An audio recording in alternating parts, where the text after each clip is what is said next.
going guys? It's Mike from TechBB, and we're going to do the review on the ETEK AM and the LT. Now, I was kind of going up in the air whether or not I was going to do this in separate videos or the same videos, but because these guns are so close in design and stuff like that, I figure we'll put them both in the same video. So, we'll start the video off, and I always like causing controversy. I actually like the ETEK 3s better than the Ego 7s and the Ego 8s. And for one reason, QEVs. It doesn't have the QEVs. So anybody that's had an Ego 8 or an Ego 7 that have sung the 200 FPS blown QEV blues, you know, this basically gives you the same design as the Ego 7 and the Ego 8 without the hassle of the QEVs. And basically what happens is on the Ego 7 and the Ego 8, there's two little tiny QEV diaphragms. The diaphragms are about as thin as tinfoil, and they tear after about 20-30 cases. And what happens is you can't get your velocity over 200 feet per second. But with the ETEK, there is no QEVs. So, you know, it's basically designed like all the other markers that are out there. It's a more durable design. Now, I've got the ETEK AM, and while I'm putting the box away here and putting together the LT, I'll give a quick shout out to shopforpaintball.com. They were nice enough to sponsor this video, and they've got these guns in stock, so go check out shopforpaintball.com. It's got a nice owner over there. His name's Michael Brown, and he'll take good care of you. And we'll put this together. Now, the differences between the markers is going to be really, really slight. I mean, as a matter of fact, if they're in your hands, you're not really going to notice that much of a difference between the marker, between the LT and the AM. Basically, it comes down to three parts are going to be the biggest difference between the LT and the AM. The LT has a composite grip frame, it has composite eye covers, and it has a composite feed neck. Everything else is exactly the same. So just those three things. Now also on the LT, the grips I believe are a little bit different, and also the board is situated a little bit different in the LT than it is in the AM. But other than that, you know, in terms of the major parts, just the eye covers, just the grip frame, and just the feed neck are different. These are composite, and this is all aluminum. So let's go ahead and put this back in the box. Now also inside of the box, you still get the same traditional Planet Eclipse packaging that you'll expect to get even with an Ego 10, okay? You're gonna get the nice full color manual, which are great, probably some of the best manuals that are in the industry. It also now comes with an even better ETEK spare parts bag.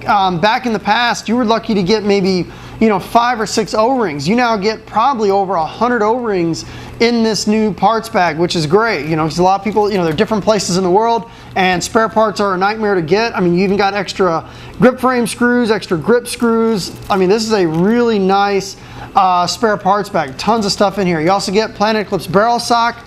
You also get the Planet Eclipse silicone gun oil and a Planet Eclipse toolkit. Now, the guns right now, this is April 2010. I gotta say that because 5 years from now, I'll start getting emails, you screw up the Pro 8. No, not really. It's April 2010.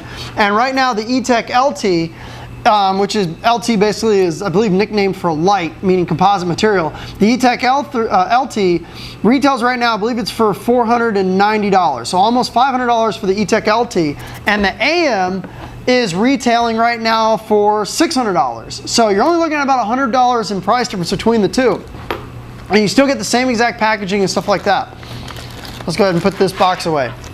But also in the packaging, you also get a nice little aluminum case that zippers up, which is really cool. So you can break down your entire gun and put it in here and throw it in your gear bag, and you're good to go.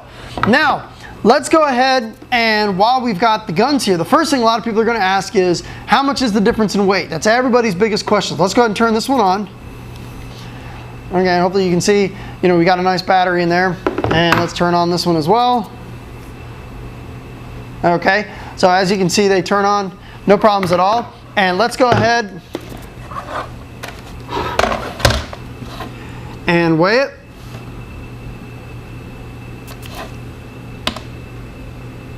So this is one I need my remote control. They're not going to believe me if I just tell them what's on the scale. Mike's biased, you know that. Zoom in. You're going to have to zoom in. You have to flip the screen around. 500 videos, they don't believe me. They don't believe me. All right, here we go. Okay, the ETEK 3 AM weighs in at 2 pounds, 3.2 ounces. 2 pounds, 3.2 ounces. Okay. And let's go ahead and weigh the ETEK 3 LT.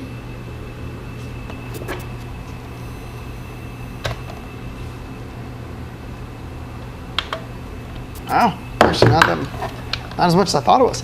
2 pounds, 2 ounces.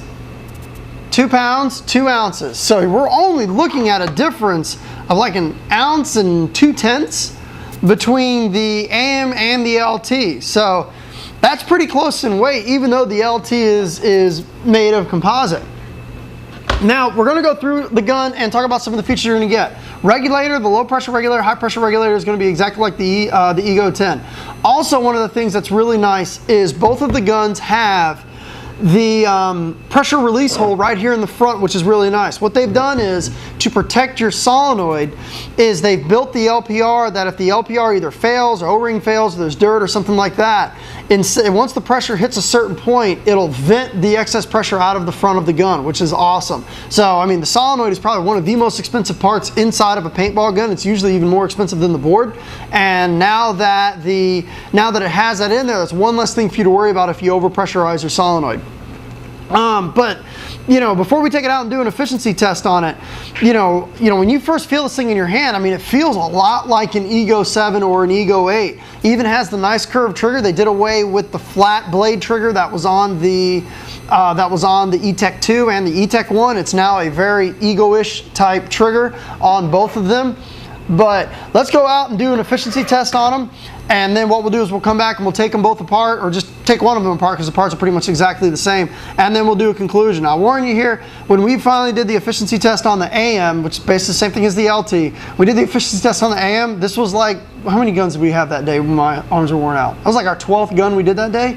Yeah, so this was like the 12th gun that I had done that day. We're on about our 12th case of RPS Premium, and my fingers were just absolutely toast. So you guys are gonna laugh at Mike's epic fail out there on the efficiency test. Enjoy. All right, cool, so we're about to do the efficiency test on the ETEK 3 AM. And first thing we'll show you here is the tank. We should be sitting right at 4,000 PSI. And let's go ahead and take a tank temperature reading.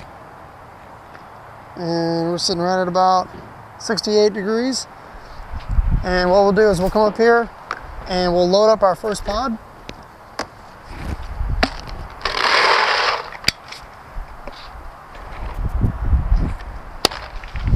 And we'll go ahead and turn on our chronograph. There we go.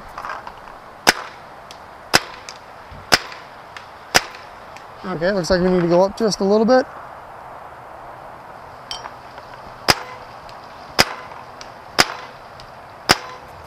Okay, that looks pretty good to me.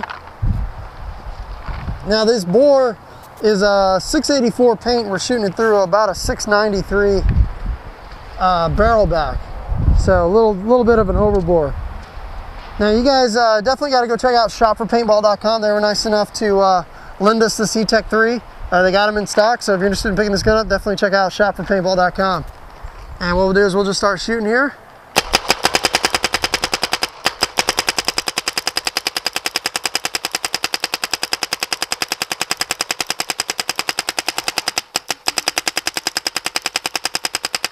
Now the paint we shoot in these videos is RPS Premium. RPSpaintball.com was nice enough to pick up TechPB to sponsor our videos, allow us to do these efficiency tests.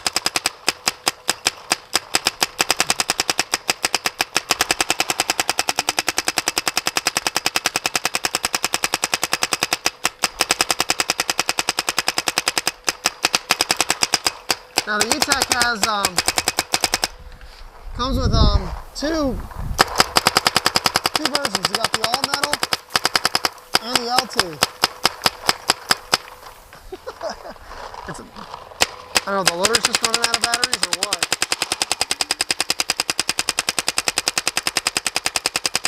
Man, my fingers are frozen. Who knows?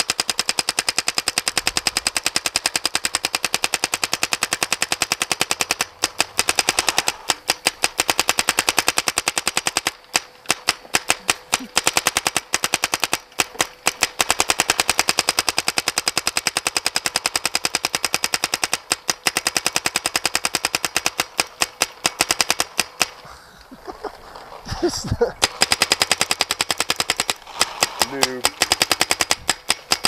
You see my finger's going here. It's not. You're not getting off the trigger far enough. No, look. It's jamming.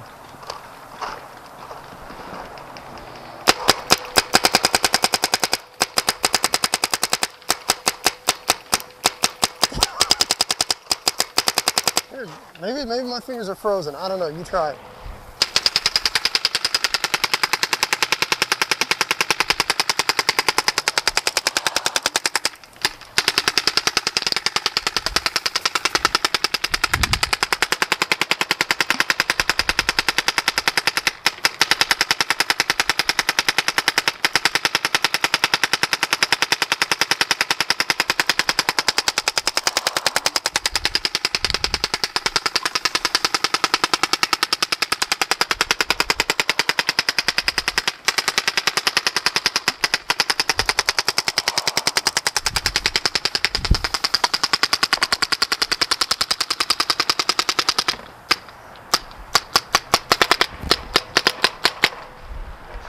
You see what I'm saying? Yeah.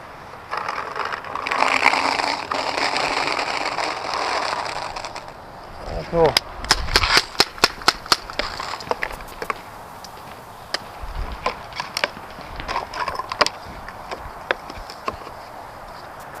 Okay, so we got 2, 4, 6, 8, about 8 1/3 pods out of the ETEK 3 AM. Thank you. Okay, now what we'll do is I'm going to show you basically the differences in how the insides in terms of around the board are configured. Now, first thing I'll do is let's go ahead and remove the battery so as I'm flipping these over, I don't rip the wire harness. I'll do it over here in the AM. Now, I actually made a mistake in the first video. I said the board was flipped. I was thinking like an Ego 10. But as you can see, this is what it looks like here inside of the composite grip frame. If you flip it over, you can see this is mostly flat one piece. And let's go ahead and show you what it looks like here. One of the big differences is that the micro switch is screwed into place on the metal frame, and on the composite frame there's actually a retention clip that holds it in place. And you can see what this looks like over here. So, you know, just the grip frame is probably one of the biggest differences between the two. And also something that Planet Eclipse did that I'm real excited about is, as you can see here on the LT, they put extended studs here to prevent you from hitting the solenoid. So you see a lot of players with their rear screw missing on the Ego 7 and the Ego 8 because if you screwed in the screw too hard, you ended up moving the solenoid or damaging your solenoid, making your gun leak. But what they did with this one is with the AM and the LT is these are now extended studs that stick out a little bit so that it goes into the studs and it doesn't go into the solenoid. Really nice. So now what we'll do is let's go ahead and take apart the LT. No surprises here, just like a traditional Ego. And let's get the right Allen key. And the first thing we'll do is remove the bolt, and let's go ahead and remove the ram.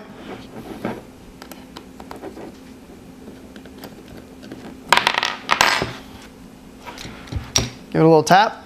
Out comes the ram. And then let's go ahead and disassemble the regulator. And as always want to make sure your gun doesn't have any air. But actually what's kind of cool now is the new Planet Eclipse regulators actually vent the air. Now, a lot of people don't know this, but you can actually unscrew the two halves of your regulator by putting a large Allen key in here. I think it's usually one of the largest ones in your kit. And then if you screw in the velocity adjustment screw through the bottom, you can put a slightly smaller Allen key. I don't know exactly what the sizes are, but you'll find out at your house. You know, you're going to need a large Allen key, but if you put the smaller one in here, the larger one in here, you can snap them apart. Okay, we pull out the piston.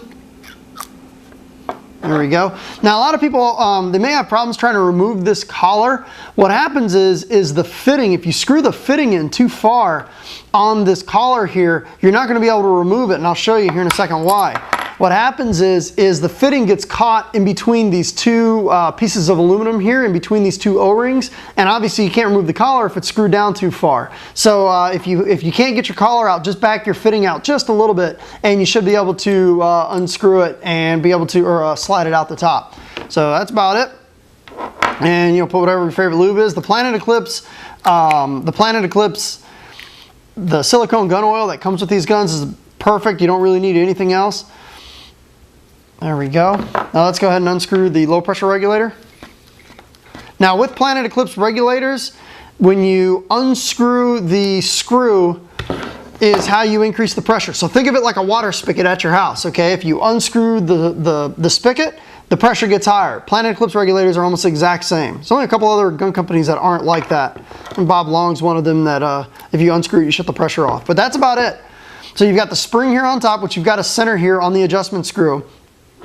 And then you've got your piston spring at the bottom. And that's pretty much it for your low pressure regulator. So you just want to push it straight down. There we go, so it lines up.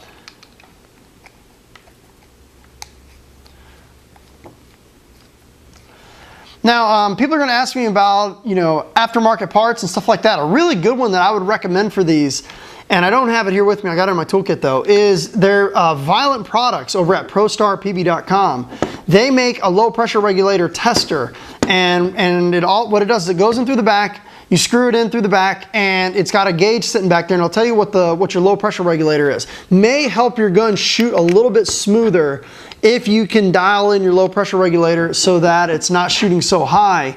There's no reason, I don't know exactly what's a good setting. I haven't experimented enough with it, but knowing Planet Eclipse guns, maybe 80, 90 PSI would be a good place to start, but you'll just have to test it. You'll just have to do it based on your gun, but that would be a really good first investment, would be the low pressure regulator that screws into the back here, and you get that over at ProStar PB. Walter makes a great product. So that's about it. I'm going to finish putting this back together, and we'll do the conclusion. All right, so let's go ahead and wrap this up. And what do I think about these markers? I think they're smoking deals. I mean, the LT, in my opinion, is the best buy between the both. I like the way the LT feels. Now, a lot of players, may not like to know that there's composite material in their gun. So, maybe some of the older players have got the money to swing on it. I would probably suggest you go ahead and get the AM. If you don't like the idea of composite material in your marker, go ahead and get the AM. The composite material is just as strong as the aluminum. Okay, so from what I understand about the composite material, if you try to dive into the snake or something like that and you end up taking a core sample and possibly putting a lot of stress on your gun from you slamming into your tank or something like that, the composite material will bend a little bit and then come back into shape. Aluminum's not going to do that. So once it bends, it's going to pretty much stay that way. So if you're really, really rough on your guns, I'd probably say go with the LT. If you're on a little bit of a budget, get the LT. Don't and not even worry about the AM. But if you're the kind of person that's, I don't mind spending the extra bucks and getting the the all metal, the all aluminum, go ahead and get it. You're only talking about the difference between an ounce, 1.2 ounces, I think is what we had. 2.2, 2 pounds, 2 ounces for the LT, 2 pounds, 3.2 ounces for the AM. So we're only talking about the difference between an ounce and a half for $100 in price. I personally think the LT is the better buy between the two, even though the AM still feels great in the hands. But I shot this gun. I was handing this off to my teammates that were shooting this gun. The gun shot great. Hardly ever broke paint. Actually, I don't even remember. Did we ever break paint out of either one? Didn't break a single ball out of either one. That's definitely the cure bolt in action that's doing its job. You also a lot of Ego technology in these markers, and the biggest difference is you're not going to get the finish, you're not going to get the milling, you're not going to get the intricate designs and also the custom colors that you get with the Ego 10. But you still get a lot of gun for this price. So honestly, if you've been considering picking up the ETEK LT or the ETEK AM, pick it up. Don't even think twice about it. These are great shooting markers. They're great for semi-auto. And as you saw, they do have a micro switch in there for a lot of people that don't like the opticals, like myself. It does have a micro switch in there, so it does feel, it feels a lot like, the regular Ego with the micro switch in there. But they're fast as hell in semi-auto, easy board to program for PSP, rate of fire, three balls per second, or 3 shots per pull, which is what my favorite programming mode is. But these guns are just absolutely smoking. So, you got $500 for the LT, $600 for the AM. If you're looking for, probably one of the best entry-level tournament markers that are out there. I mean, I would take this to World Cup and not even think twice. So, and also, more importantly, if you are considering purchasing one, go check out shopforpaintball.com. Been a big supporter here of TechPB. They've got these in stock. Michael Brown will take good care of you, and I thank him for sponsoring this show. Thanks for tuning in.